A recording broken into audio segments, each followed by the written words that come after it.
Միլիարդավոր տարիներ առաջ կապույտ մոլորակը պատված էր ջրով։ Մոլորակի շուրջ ինչպես առաջացավ մթնոլորտային շերտ եւ ինչը հիմք դրեց կյանքի ձևավորման։ Այս հարցերի պատասխանը վարկածներից մեկը փորձում է գտնել միկրոբիոլոգների ուսումնասիրմամբ։ Ողջույն։ Ես Աննա Մարտիկյանն եմ, Ծովահայերի տաղավարում այսօր հյուրընկալել ենք Երկրաբանական գիտությունների ինստիտուտի գիտական գծով փոխտնօրեն Լիլիթ Սահակյանին։ Բարև ձեզ, Տիկին Սահակյան։ Բարև ձեզ, Շնորհակալություն մեր ծրագրին հյուրընկալվելու համար։ Գիտության կոմիտեի ֆինանսավորմամբ եւ Տիկին Սահակյանի գլխավորությամբ Հայաստանում իրականացվում է միկրոբիոլիտները որպես Սևանա լճի պալեո միջավայրի պահոցներ ծրագիրը։ Այսօր խոսելու ենք այս ծրագրի մասին, բայց մինչ այդ ծանոթանանք ռեպորտաժին։ Ինչ է թաքցնում Սևանը, այն ինչ անզեն աչքով հնարավոր չէ տեսնել, վարկածներ է ծնում, լեգենդներ եւ նույնիսկ կարող են հանդես գալ մարդիկ, ովքեր կհաստատեն, որ օրինակ իրենց աչքով են տեսել, երբ խաղաղ Սևանում լճից ջրի մի խոշոր շիթ է հանկարծակի դուրս եկել ու շուռ տվել նավակը։ Վերջին տարիներին Սևանը հայտնվել է նաև օտարերկրյա գիտնականների ուշադրության կենտրոնում։ Սևանի հատակից ինչ պղպջակներ են դուրս գալիս, արդյոք մաքուր ջրի աղբյուրներ են, թե մեզ առայժմ անհայտ բաղադրության գազի պղպջակներ։ Հայ եւ ֆրանսիացի գիտնականները արդեն 10 տարի փորձում են պարզել։ Հայաստանի գիտության կոմիտեն ֆինանսավորում է հայ-ֆրանսիական սուզորդական միության երկրաբանները հետազոտում, ժողովուրդն էլ հրաշքների է սպասում։ Հերթական սուզումը Սևանա լճում այս անգամ երկրաբան Արա Ավագյանի եւ սուզորդ Վահե Մելքոնյանի հետ է։ Նախքան սուզվելը մեզ հետ վերցնում ենք ցանցապարկ, փորձանմուշներ վերցնելու համար դատարկ տարաներ եւ ձագարաձև հարմարանք, ինչի օգնությամբ հնարավոր կլինի Սևանի հատակից գազերն ու ջրերը հավաքել տարաների մեջ։ Ջրի հատակին նմուշներ հավաքելու ամենապատասխանատու գործը մեզանից ամենափորձառու սուզորդինն է, Վահեինը։ Մենք դիտարկեցինք այդ աղբյուրները, որոնց հետ նաև գազեր են դուրս գալի։ Նրանց աշխարհագրական տեղադրվածությունը մեզ օգնեց, ուրեմն Սևանի նստվածքների ժամանակակից նստվածքների տակ հայտնաբերել ուրեմն նորատուց քանագեր խախտման մի սեգմենտ։ Սևանի հատակից վերցրած գազի ու ջրի նմուշները տանում ենք Երկրաբանության ինստիտուտ։ Թվում է, թե ամեն ինչ շատ հեշտ է ու հասարակ։ Մի քանի րոպեում կնայեն եզրակացություններ կանեն, սակայն գիտությունը երկարատև հետազոտություններ է պահանջում։ Սևանի մեկ այլ հատվածում, հատակին 15-ից 30 մետր խորություններում արմդայվինգի սուզորդների հետ կոշտ քարացած զանգվածների ենք հանդիպել, զարմացել, բացատրությունն էլ համացանցում փնտրել։ Ստրոմատոլիտներ կամ միկրոբիոլիտներ, իդեպ, ինչի հայալեզու տարբերակը հնարավոր չէ գտնել որևէ հանրագիտարանում կամ Վիկիպեդիայում։ Իսկ օտարալեզու աղբյուրներից տեղեկանում ենք, որ այդ գոյացությունները երկիր մոլորակի վրա կյանքի առաջին պարզունակ ձևերի եւ քիմիական միացությունների արդյունքում են ձևավորվել։ Ցիանոբակտերիաների կամ կապտականաչ ջրիմուռների, ջրի ու արևի էներգիայի շնորհիվ թթվածին են սինթեզել եւ երկիր մոլորակի վրա ստեղծել թթվածնային միջավայրը, հանդիսանալով կյանքի սկզբնաղբյուրը։ Ավստրալիայում հայտնաբերված ստրոմատոլիտները երկրաբանների եզրակացությամբ ավելի քան 4 միլիարդ տարի առաջ են ձևավորվել։ Մինչև հերթական սուզումը արմդայվինգի սուզորդների Գրիգոր Ավետիսյանի ու Դավիթ Սիրունյանի հետ ջրի տակ անվտանգության ու համատեղ աշխատանքի նշանային համակարգն ենք քննարկում, իսկ Սևանի ափին վրանած ճամբարական երեխաները երգով մեզ դեպի ջրի խորքն են ուղեկցում։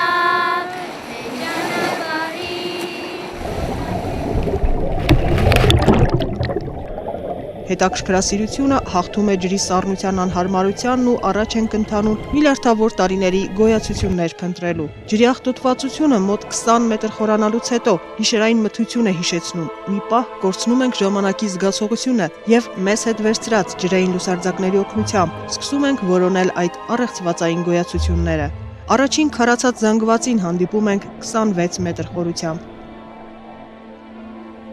Հիմնականում տեսել ենք 26, 27, 28 մետր խորությունների վրա,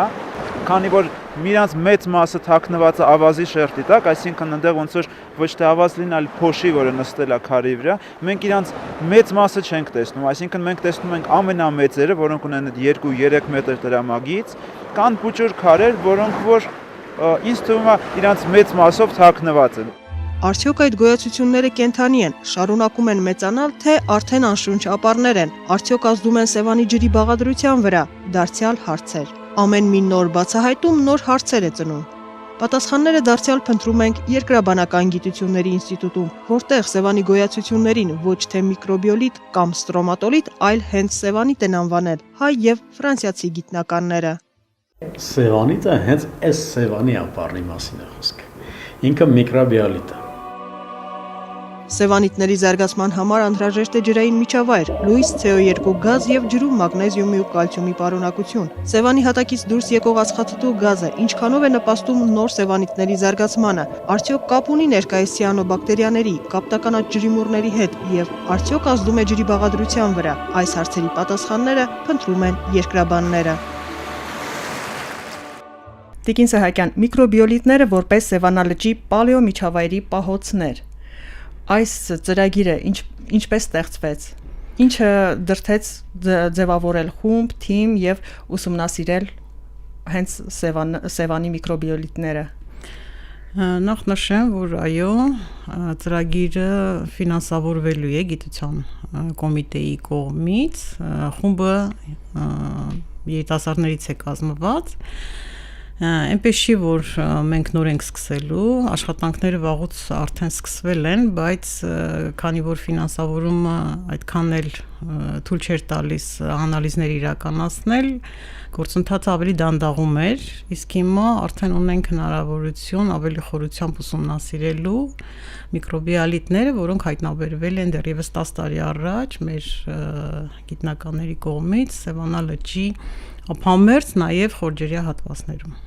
Իսկ տարբերություն կար ափամերձ եւ խորջերյա հատվածներում հանդիպած սևանիտների մեջ։ Արտաքին տեսքից որոշակի տարբերություններ կան, կարծես թե խորջերյա հատվածում միկրոբիալիտները ավելի ամուր են, բայց հենց այդ հարցերից մեկն է, որը մենք պետք է ուսումնասիրենք, այսինքն իրենք երբ են առաջացել, արդյոք դրանց առաջացման ժամանակը տարբեր է, ինչ պայմաններում են առաջացել եւ իրոք դա հետաքրքիր ուսումնասիրություն է, որը մեզ թույլ կտա բացահայտելու Սևանա լճի ավազանի պալեոմիջավայրի պայմանները, այսինքն ինչպիսի քիմիական բաղադրություն է ունեցել օրինակ ջուրը, ինչ մակարդակներում է եղել, քանի որ միկրոբիալիտները առաջանում են ջրային միջավայրում բացառապես, այսինքն եթե մենք այսօր տեսնում ենք միկրոբիալիտներ ափամերձ հատվածում, որտեղ ջուր չկա, միանշանակ կարող ենք ասել, որ դրանք առաջացել են ջրային պայմաններում, այսինքն Սևանի մակարդակ եղել է ավելի բարձր, օրինակ։ Ինչպիսի մասնագիտական կազմով է համալրված ծրագիրն իրականացնող խումբը։ Ծրագրում մասնակցում են իմ ասպիրանտները եւ մեկ մագիստրոս, ուսումնասիրելու ենք տարբեր ուղղություններով, օրինակ ծաղկափոշիները նստվածքներում Սևանա լճի ավազանի եւ միկրոբիալիտներում, եթե կարողանանք գտնել, պալեոմիջավայրի բուսական պայմանները բացահայտելու համար, դիատոմյանները, դրանք նույնպես ջրիմուռներ են, որոնք էլի շատ լավ ցուցիչ են պալեոմիջավայրի պայմանները վերականգնելու համար եւ նաեւ միկրոբիոլիտները, որը նույնպես կատարյալ պահոցներ են, այսպես ասած, եթե իհարկե կարողանանք իրականացնել իզոտոպային անալիզներ, օրինակ թթվասնի իզոտոպով կարելի է որոշել ջրի գոլոշյացման եւ կուտակման պայմանները, կարբոն 13 իզոտոպի միջոցով, ածխածնի իզոտոպի միջոցով կարելի է որոշել արտադրողականությունը եւ այլն, այսինքն նաեւ այլ անալիզներով ջրի քիմիական կազմը, իսկ չափերը նշանակություն ունեն, թե ինչ չափի են։ Ես հիշում եմ, երբ մենք փորձում ենք տեսնել, հանդիպել միկրոբիոլիտների կամ ինչպես անվանել են արդեն սևանիտների, Սևանա լճում հայտնաբերվածները, փորձեցինք 26 մետր խորությունում, 26-ից 30 մետր խորություններում հանդիպեցինք եւ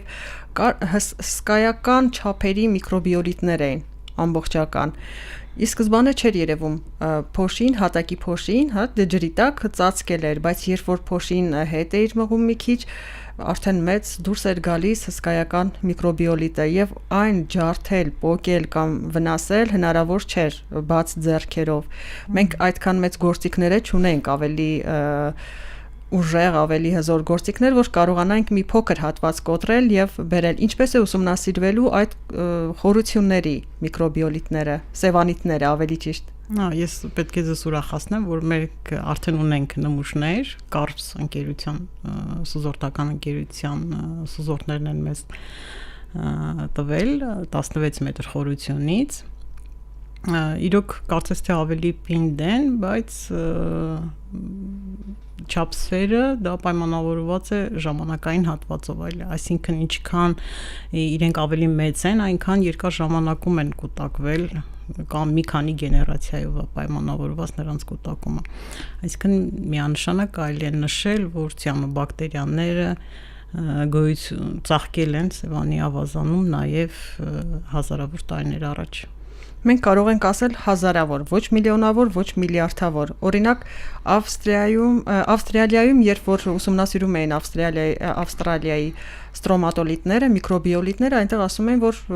4 միլիարդ տարվա 3.7 միլիարդ տարի հասակ ունի այդ միկրոբիոլիտներին, այնպես չի որ Հայաստանում չկան ավելի հին տարատեսակներ։ Օրինակ Զանգակատան գյուղից 1.5 կիլոմետր մոտավորապես հյուսիս-արևելք ավելի հին միկրոբիոլիտներ կան, որոնք մոտավորապես 252 միլիոն տարի առաջ են ձևավորվել։ Եվ դա ապացուցում է, որ Զանգակատուն գյուղի տարածքում եղել է օվկիանոսի տարածք։ Այո, օվկիանոսի եւ ավելին ապացուցում է, որ այդ ժամանակ հայտնի է իհարկե, որ Սիբիր պլատֆորմի հրաբխականության ակտիվության պատճառով մթնոլորտում CO2-ի պարունակությունը խիստ մեծացել է եւ պատճառ է հանդիսացել մոտավորապես 96% օրգանիզմի անհետացման օվկիանոսներում։ Այսինքն դա երկրագնդի պատմության էվոլյուցիայի ընթացքում ամենակատաստրոֆիկ իրադարձությունն է եղել, որը բերել է մասսայական ոչնչացման եւ հենց այդ ոչնչացումից հետո օրգանիզմների ցիանոբակտերիաների գործունեության ակտիվությունն է նկատվել եւ ձևավորվել են միկրոբիոլիտները դրանից այդ աղետից հետո։ Ծրագիրը քանի տարի է նախատեսում ուսումնասիրություն իրականացնել։ 3 տարի ժամկետով է ծրագիրը եւ հուսով ենք, որ արդյունքները լավ կլինեն, քանի որ արդեն սկսել ենք եւ մեր համագործակցություններից մեկի շնորհիվ հայ-գերմանական ունենք նաեւ հորատված նմուշներ արդեն մի քանի հատվածներից։ Հորատված ստորջրյա, ջրի տակի հատվածից։ Ստորջրյա, այո, ոչ թե միկրոբիոլիտներ, այլ հենց Սևանա լճի նստվածքները։ Այսինքն մենք համադրելու ենք եւ միկրոբիոլիտները եւ նստվածքները, որ ընդհանուր պատկերը ունենանք Սևանա լճի զարգացման։ Իսկ Սևանա լճի ծաղկումը, ցիանոբակտերիաները, որ ակտիվանում են, ինչ որ չափով կարող են կապել այդ միկրոբիոլիտների արկայության հետ։ Հնարավոր է, որ իրենք վերածնվեն կամ տաք միջավայրում փորձեն նորից աշխատել։ Առաջի հայացքից կարծես դրանք մեռյալ ապարներ են, բայց հնարավոր է, որ ջրի տաքացման հետևանքով նորից սկսեն աշխատել եւ նորից ցիանոբակտերիաներ արտադրել կամ ակտիվացնել այդ process-ը եւ ջրի աղտոտվածությանը նաեւ մասնակցեն։ Այո, մենք արդեն միկրոբիոլիտներում տեսնում ենք տարբեր գեներացիայի նստվածքակուտակում, այսինքն հնարավոր է, այո, նաեւ այժմ էլ ապրող ապարներ կարելի է դրանց անվանել, որ գաղութները ցիանոբակտերիաների նորից նստում են, այսինքն իրենց պետք է հիմք, ամուր հիմք, որի վրա իրենք կարողանան իրենց գաղութները կառուցել եւ հետագայում արդեն մահանալուց հետո կուտակում են կարբոնատային նյութ եւ իրենց գործունեության հետքերը։ Այսինքն միանշանակ մենք արդեն կարող ենք ասել, որ դրանք ցիանոբակտերիաների գործունեության արդյունքում են ձևավորվել, բայց արդյոք նպաստում են ցիանոբակտերիաների վերաձևավորմանը, դա դեռ չենք կարող ասել։ Չէ, վերաձևավորմանը չէ, բայց ցիանոբակտերիաները իրենք կարող են ցանկացած պահի, եթե CO2 գազը օրինակ բարձր պարունակություն լինի Սևանա լճի միջավայրում, իրենք լինեն ջրային միջավայրում, լինի ֆոտոսինթեզի հնարավորություն, ցիանոբակտերիաները կարող են զարգանալ։ Ապարների միկրոբիոլիտների այդ ամրությունը կապված է տարիքից, ինչքան կարծր են, այնքան տարիքը ավելի մեծ է երևի։ Ընդհանրապես ապարները ինչքան կարծր են, նրանք նշանակում է ավելի երկար ժամանակ են անցել։ Ուզում եմ մի օրինակ բերել Վանա լճի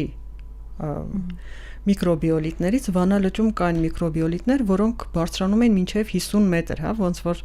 տեղանք կար, կարծես հսկայական ծառներ լինեին, ջրի տակ դուրս եկող, տեսարանը շատ գեղեցիկ էր, շատ հրաշալի էր, բայց այդ միկրոբիոլիտները ասում են երիտասարդ են, 50,000 տարվա մոտավորապես, եւ ինձ հաջողվեց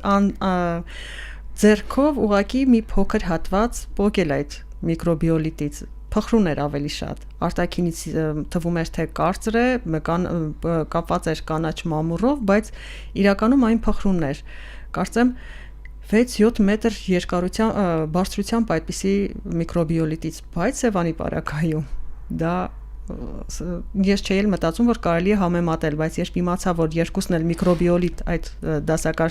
դասակարգման մեջ են, արդեն ինձ մոտ շատ հարցեր առաջացավ, կարելի ասել, թե ոնց կարելի է, սա էլ է միկրոբիոլիտ, բայց բացարձակ տարբեր են։ Չէ, համեմատության մեջ ենք մենք ասում, կարծր է համեմատած ափամերձ հատվածի հետ, բայց եթե ինքը ծավալային է, միգուցե ավելի դժվար է պոկելը, միգուցե Վանա լճում դրանք ավելի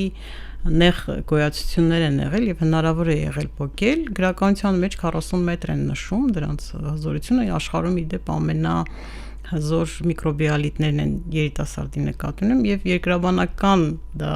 երկրաբանական առումով երիտասարդ նշվում է, որ դրանք պլեստոցեն հասակի են, իսկ դա մինչև 2.58 միլիոն տարին է, այսինքն միանշանակ թիվ նշել այդ 40 մետր հզորության միկրոբիալիտներին այդքան էլ ճիշտ չէ, այսինքն եթե ուսումնասիրվի ավելի մանրակրկիտ, կտեսնեն, որ ստորին հատվածը ավելի հին է բնականաբար, քան վերինը։ Իսկ կան համագործակցության եզրեր օվկիանոս ունեցող երկրների հետ, որոնք ուսումնասիրում են հենց ստրոմատոլիտները, այդ միկրոբիոլիտները եւ նաեւ իրենց փորձը վերցնելու, կիրառելու։ Հա, ես արդեն նշեցի մեր տարածաշրջանում ավելի հին միկրոբիալիտների մասին, որ ուսումնասիրել ենք հայ-ավստրիական համագործակցության արդյունքում։ Եվս մեկ միկրոբիալիտ իդեպ ես ինքս եմ ուսումնասիրել Արցախի տարածաշրջանից, դա ավելի երիտասարդ է, քան 252-ը, 66 միլիոն տարի առաջ